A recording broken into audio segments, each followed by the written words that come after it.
Hello, it's Ashley here. Q&A, you guys. Today there are so many questions. I'm going to try to get to as many as I can. I'm going to answer 13 of them. So first question, I'm just going to knock these out. First question from Brittany Robson. How much did you train your first trimester, and what helped you through your nausea? That's a really good question.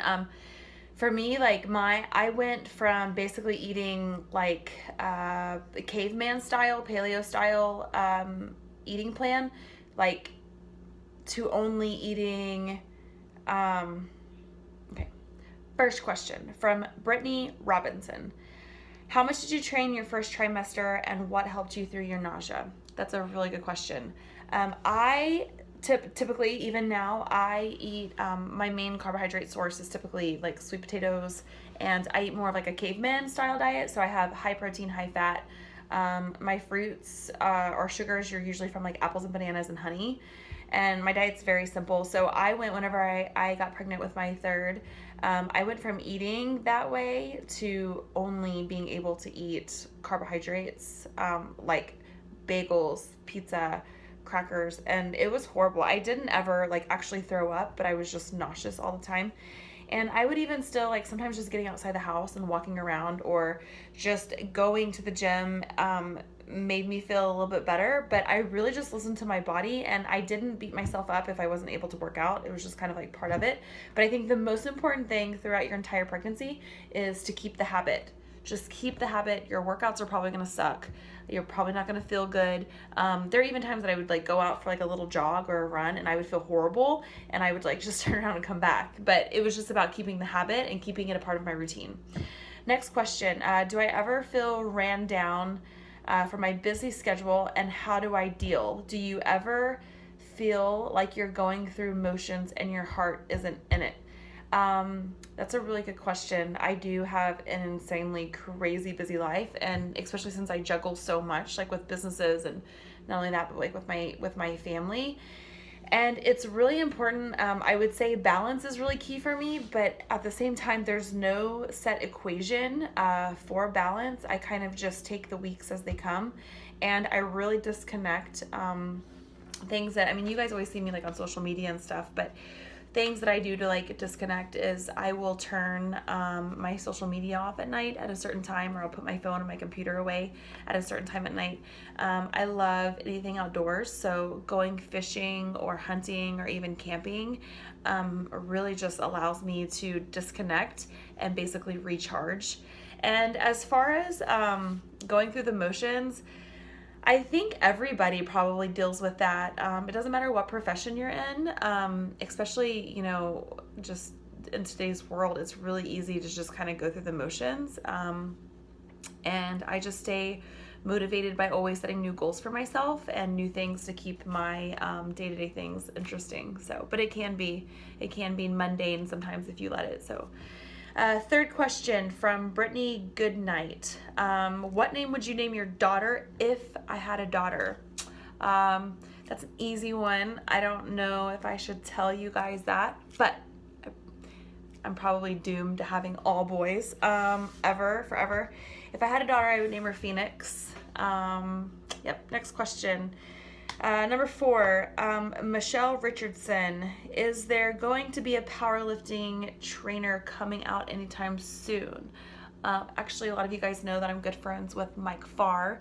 He coached me through my first powerlifting competition, which because of my schedule, he really was only able to coach me for such a short amount of time. And for the time that he had, I did pretty awesome. So he has, I guess I should say, because he's really busy as well, I've talked him into coaching me for another powerlifting competition.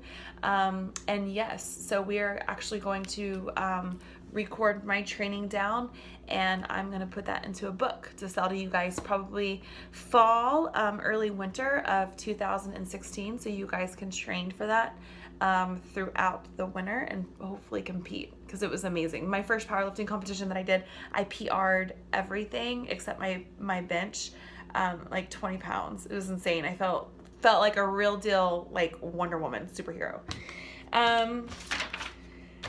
Question number 5 from Brenda Martinez. Will you ever be in Colorado? Yes, I will. I will be in Colorado on June 25th at Project Move. This is for Camp Valor.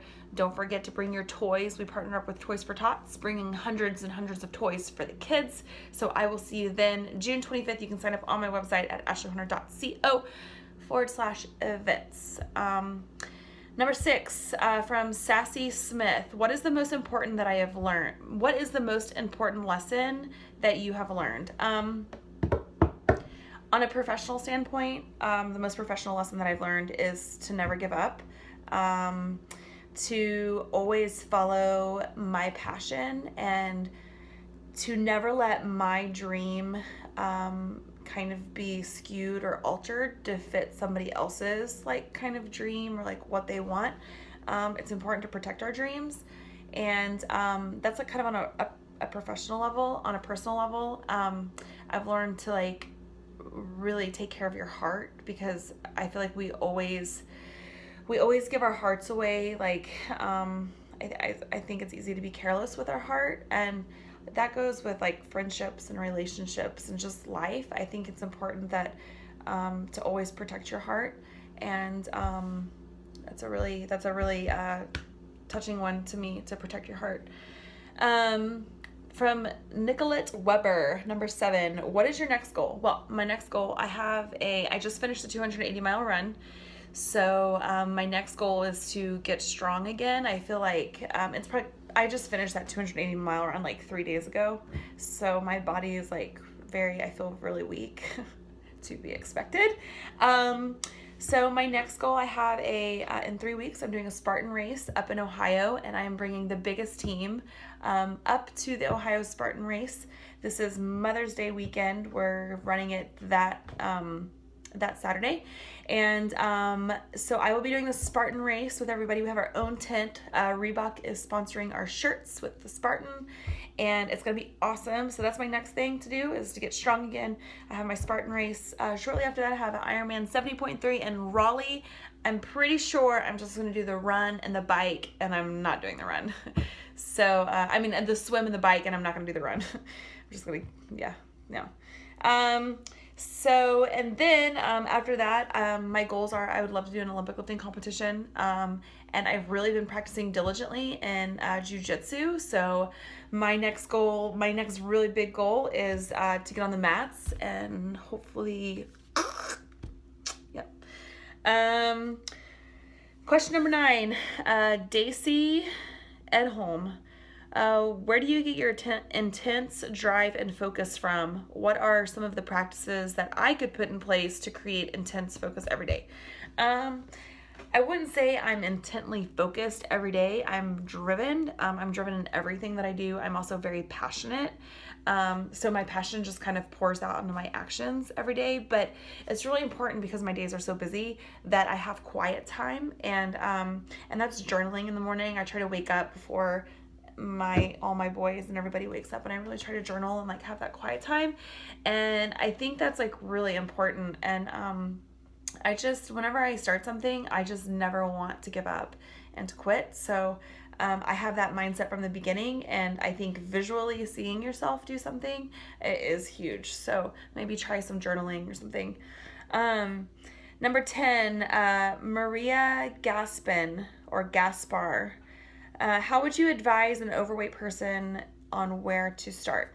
For that, it can be so overwhelming in the fitness world. It can be a little intimidating too, especially like just how kind of like the fitness industry is like all the selfies, and I guess I'm not saying that's a bad thing, because I do the selfies as well. But I would say don't get intimidated, and don't be afraid. Everybody has to start somewhere, so don't think that just because like maybe you're overweight, like everybody has to start sooner or later, or anybody that you see who has had a transformation, they're going through like the same struggle that you once went through. So I would just say, like, just start with the basics, even like body weight stuff, and doing like some little HIIT routines, as far as like going outside, or inside, like doing burpees for like 30 seconds and then resting 30 seconds, or doing body weight squats for 30 seconds, then resting 30 seconds. But just don't complicate it, because if you complicate it, you're going to want to give up, and it like stresses you out and you're not going to want to do it anymore. So that is all for the questions. Stay tuned next week for another Q&A. And you guys, thank you as always for all your support. You can find out more about me and everything that I'm doing on my website at ashleyhorner.co.